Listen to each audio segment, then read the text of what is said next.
CBI এর।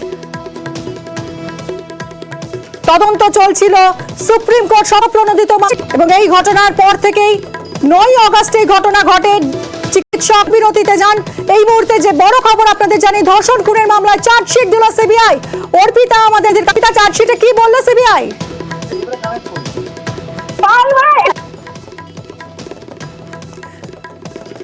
চার্জশিটে কি বলেছে সিবিআই আমরা জানাবো। রাজ্য জুড়ে তোলপাড়। অর্পিতা আমাদের সঙ্গে রয়েছেন। অর্পিতা, যদি জানাও চার্জশিটে কি বলা হয়েছে। দেখো, তোমাকে জানাই যে খুন এবং ধর্ষণের কেসে, অর্থাৎ আরজি করে যে ধর্ষণ এবং যে খুন মামলায় আজকে কিন্তু চার্জশিট দিতে চলেছে সিবিআই আধিকারিকরা। এবং সিবিআই সূত্র থেকে খবর যে সঞ্জয় রায়, যে কিনা একেবারে ধর্ষণ এবং খুনে প্রত্যক্ষভাবে জড়িত, নয় আগস্ট তার কিন্তু চার্জশিট 58 দিনের মাথাতেই হতে চলেছে, এমনটাই সিবিআই সূত্র থেকে খবর। এবং যে ছবি তুমি দেখতে পাচ্ছ, সিবিআই আধিকারিকরা ইতিমধ্যেই তারা কিন্তু গত 9 আগস্ট আরজিকর থেকে যে চিকিৎসক যে নির্যাতিতার যে দেহ উদ্ধার হয়েছিল, সেই ঘটনার প্রায় 58 দিনের মাথায় কিন্তু চার্জশিট আজকে জানাই যে সঞ্জয় রায় যে কিনা মূল অভিযুক্ত, সেই মূল অভিযুক্তকেই কিন্তু দেখানো হয়েছে। তার কারণ জয় তথ্য প্রমাণ লোপাট হিসাবে কিন্তু বাকিদের নাম, অর্থাৎ সন্দীপ ঘোষ বা অভিজিৎ মণ্ডলের কিন্তু নাম থাকতে পারে। যে ধামাচাপা দেওয়ার চেষ্টা বা সেখানে কিন্তু এই ঘটনাকে একেবারে সুইসাইড বলে যে চালানোর চেষ্টা, সেইগুলো বিষয় কিন্তু উল্লেখ থাকতে পারে, এমনটাই কিন্তু সিবিআই সূত্র থেকে খবর। তোমাকে জানাই আরো একবার যে আরজি করে খুন এবং ধর্ষণের ঘটনায় কিন্তু এই প্রথমবার চার্জশিট দিতে চলেছে সিবিআই আধিকারিকরা। তার কারণ এই চার্জশিট অত্যন্ত গুরুত্বপূর্ণ, কারণ তুমি জানো যে বিএনএসএস যে অ্যাক্ট রয়েছে, সেই অ্যাক্ট অনুসারে এই চার্জশিট কিন্তু পেশ করাটা অত্যন্ত গুরুত্বপূর্ণ। কারণ নরমালি কিন্তু 90 দিনের মাথায় দেওয়া হয়, কিন্তু এক্ষেত্রে কিন্তু 60 দিনের মাথাতেই দিতে হয়, এমনটাই নিয়ম। ফলে সেই ক্ষেত্রে কিন্তু 58 দিনের মাথায় দিতে চলেছে, এমনটাই কিন্তু সম্ভাবনা রয়েছে। সিবিআই সূত্র থেকে এমনটাই খবর। আরজি করে খুন এবং যে ধর্ষণে, যে তরুণী যে চিকিৎসক খুন এবং ধর্ষণের যে মামলা, সেই মামলাতে এবারে কিন্তু চার্জশিট পেশ করতে চলেছে সিবিআই আধিকারিকরা। এবং এই বিষয়ে তোমাকে জানাই যে এই ঘটনাতে ইতিমধ্যেই সিবিআই যে তদন্তকারী যে অফিসার এবং তার সঙ্গে অন্যান্য যারা অফিসার, সিবিআই সূত্র থেকে আমরা যেটা জানতে পাচ্ছি যে সঞ্জয় রায়, যিনি কিনা মূল অভিযুক্ত, যাকে কিনা গ্রেপ্তার করেছিল কলকাতা পুলিশ, অর্থাৎ মত্ত অবস্থাতে সেই বিক্রি হতে পারে, এমনটাই কিন্তু সিবিআই সূত্র থেকে খবর।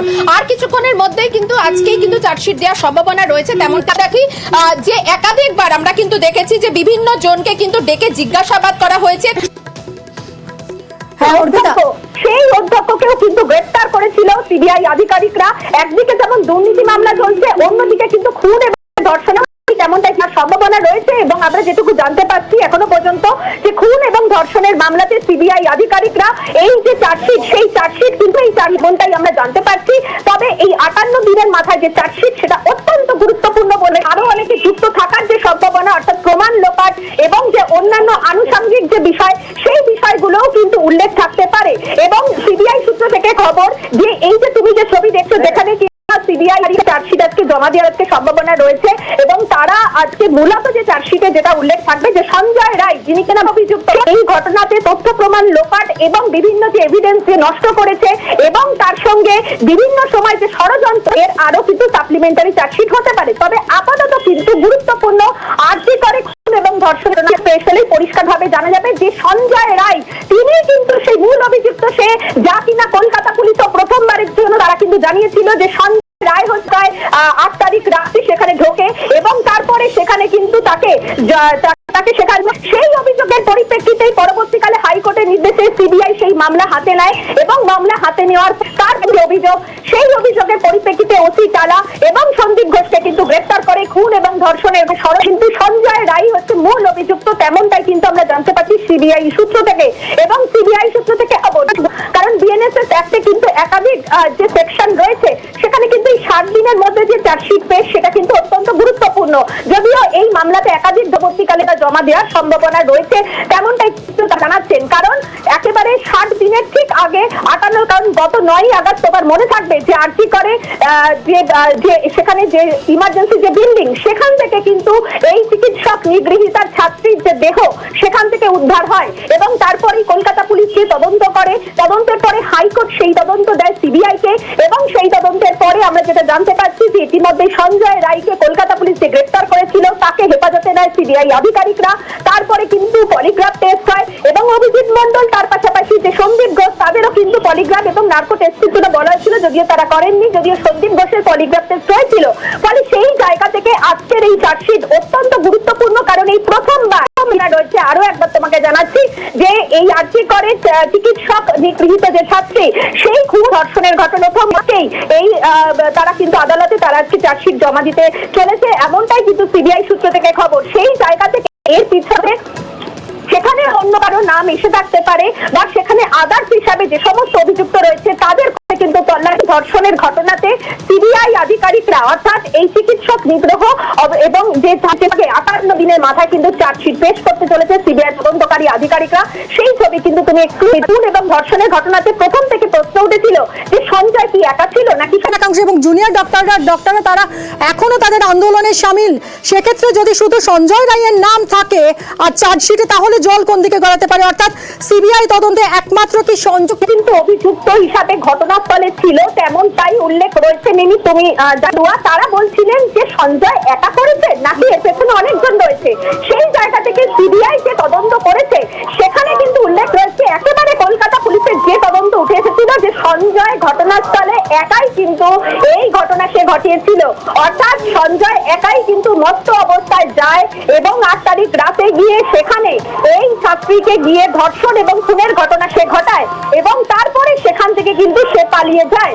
এবং এই যে গোটা বিষয়টার মধ্যে এই ঘটনার পরে সেখান থেকে তথ্য প্রমাণ লোপাট এবং যে ষড়যন্ত্র, সেই ষড়যন্ত্রে সামিল হচ্ছে এই অভিজিৎ মণ্ডল এবং সন্দীপ ঘোষ। তার কারণ হাসপাতালের ভিতরে যখন কর্ডন করার যখন উচিত ছিল, সেই কর্ডন অবস্থায় কি করে সেখান থেকে ল্যাপটপ, অ্যাক্সেসরিজ, মোবাইল সহ একাধিক বিষয় যে সমস্ত ফরেনসিক সেখান থেকে যখন নেওয়া হয়েছিল, সেখানে কোনো হাতের দ্বারা সেই হাতের ছাপ মুছে দিল, কি করে উধাও হলো, সেই বিষয়টা নিয়ে কিছু ইনভেস্টিগেশন চলছে।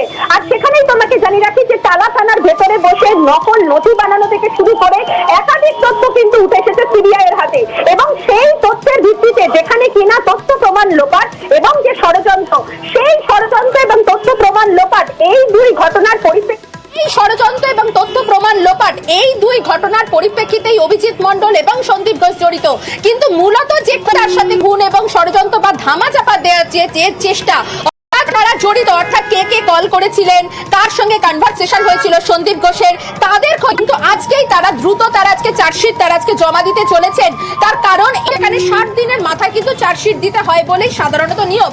আর তাই পুজোর আগে সিবিআই তদন্তকারী আধিকারিকরা, ইতিমধ্যেই তুমি যে ছবি দেখতে পাচ্ছ সেখানে তুমি দেখতে পাচ্ছ আইও অর্থাৎ তদন্তকারী অফিসার রয়েছে সীমা পাঞ্জা সহ একাধিক অফিসাররা, তারা কিন্তু কিছুক্ষণ জমা দেবেন।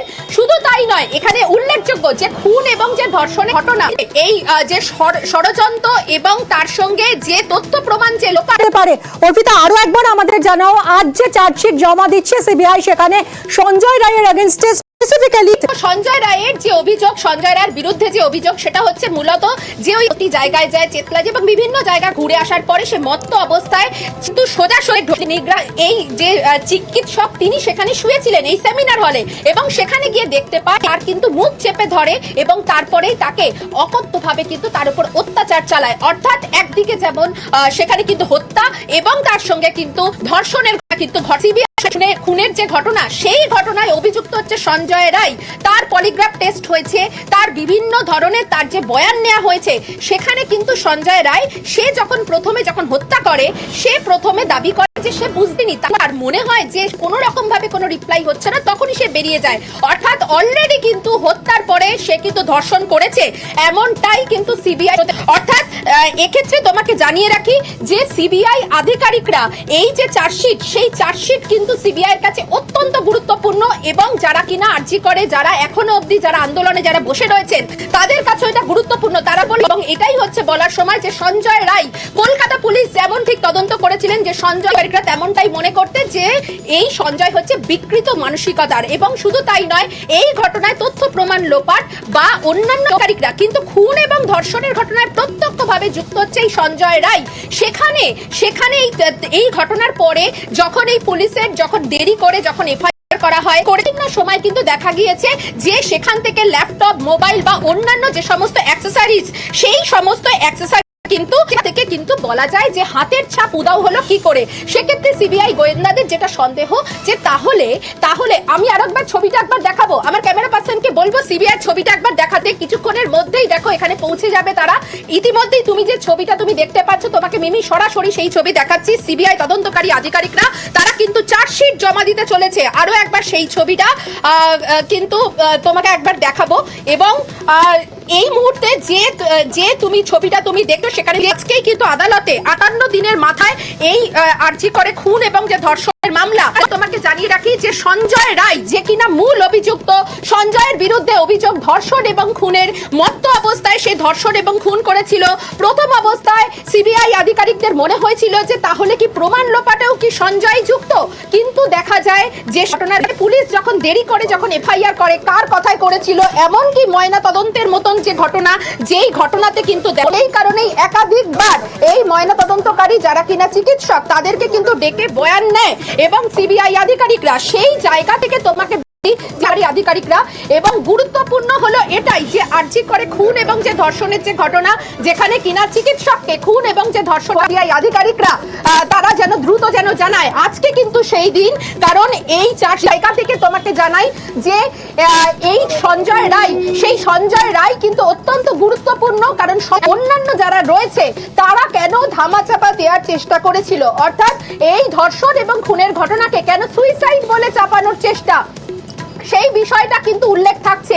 এবং সেখানে আরো উল্লেখ থাকবে যে এই যে চার্জশিট সিবিআই আধিকারিকরা যারা টিম আজকে যারা কিনা জমা দিচ্ছেন, সেই সিবিআই আধিকারিকরা অর্থাৎ 58 দিনের মাথায় যে চার্জশিট আছে খুন এবং ধর্ষণের ঘটনাতে, এই ঘটনাতে আরো অনেকে জড়িত থাকতে পারে। ফলে কিন্তু এই যে তদন্ত, সেই তদন্ত এখনো অবধি চলবে। তুমি জানো যে গত 8ই আগস্ট রাত্রিবেলায় আরজি করে সেখানে কিন্তু এই চিকিৎসক, সেই চিকিৎসককে কিন্তু ধর্ষণ এবং খুন করা হয়।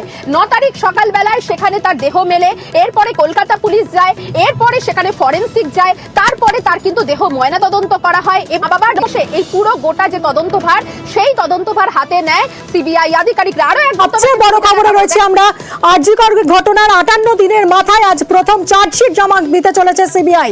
সঞ্জয় রায়কে মূল অভিযুক্ত হিসেবে দেখানো হতে পারে এই চার্জশিটে। এই খবরেই থাকছি আমরা, হেডলাইন্স নিয়ে ফিরছি, সঙ্গে থাকুন।